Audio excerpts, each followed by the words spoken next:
Good evening.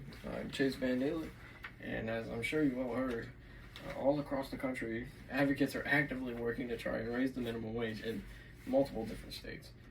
In 2020 alone, 21 states began the year off with a higher minimum wage than the previous year. And the idea of a minimum wage was created in order to help lower class citizens be able to afford their living expenses with ease.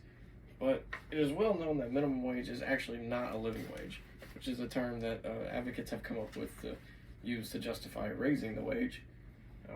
But the minimum wage itself may actually very well be the problem that hinders lower class people from achieving higher incomes and gaining better opportunities. So, minimum wage increases really cause more harm to lower skilled workers than good. And why should you care, you ask? Well, 13.7% is the poverty rate in 2021, which means 1 in 7 Americans are going to earn a wage that is underneath the poverty line. And on any given night, an estimated 553,742 homeless people sleep on the street in the United States. And these issues are becoming bigger and bigger every day with not much to combat it, and especially during these trying times such as the world was battling a pandemic, it becomes very important.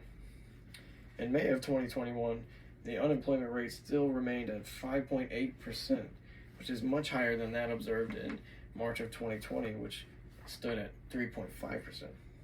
So many people today believe that increasing the minimum wage is a good strategy in order to combat the economic crisis that we are currently facing, but I'm here to tell you why that is not true. To begin with, raising the minimum wage puts unwarranted stress on employees and businesses. Many businesses rely on employees that are paid a minimum wage, and theoretically, raising this wage would allow workers to have an increased income and allow them to pay their living expenses with ease. But increasing the wage can actually lead to detrimental negative impacts on these workers due to the stress that it puts on their employer.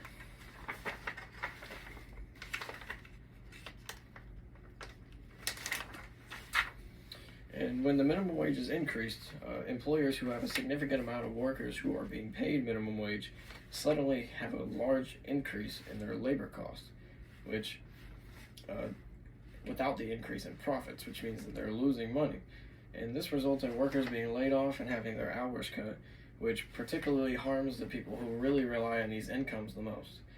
And according to a report done by the Congressional Budget Office, the proposed increase to a federal minimum wage of $15 in 2021 would cost Americans an estimated 1.4 million jobs by 2025. So also, besides lost jobs caused by an increase in minimum wage, many employers would have to raise the price of the products that they produce in order to compensate for the increased labor costs. This is said by Ria Jin in an article by the Texas Public Policy Foundation. But this only really adds insult to injury to those in lower class citizens who require the most help, because if they didn't already get laid off, their increased wages that they're making are being spent on increased living expenses. Now, furthermore, the negative economic impacts don't stop there.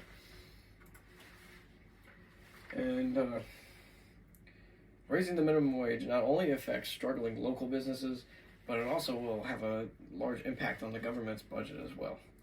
Many of us are aware of the struggles that small businesses face, a significant portion of which have it off force now, considering the pandemic. But to make matters worse, according to an article published by the Information Station, small businesses located in areas where the minimum wage has already been raised have experienced extreme increases in closure rates and also very decreased rates in new small local businesses opening due to the increase in labor costs and diminishing profits. So on top of that, an increase in the federal minimum wage would also almost certainly increase will result in an increase in the government spending deficit. And according to the Peter G. Peterson Foundation, The increases in wages earned by employees would cause the government to increase spending in healthcare programs such as Medicare and Medicaid due to increased demand because of the higher wage. And it would raise spending for Social Security because it is based on the average wage of all Americans. But we also can't forget about the unemployment increases because of all the jobs that are going to be lost by thousands of Americans if this $15 minimum wage policy was to pass. So, what can you do to help, you may ask?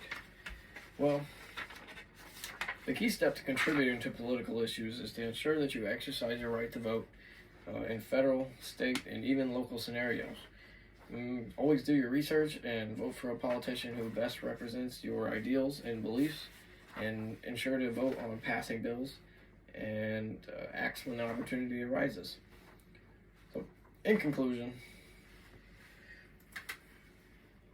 while increasing minimum wage sounds like a good idea on paper, it actually would likely cause way more negative outcomes for the people that, the economy, the businesses, and the people that it targets to help, rather than positive effects.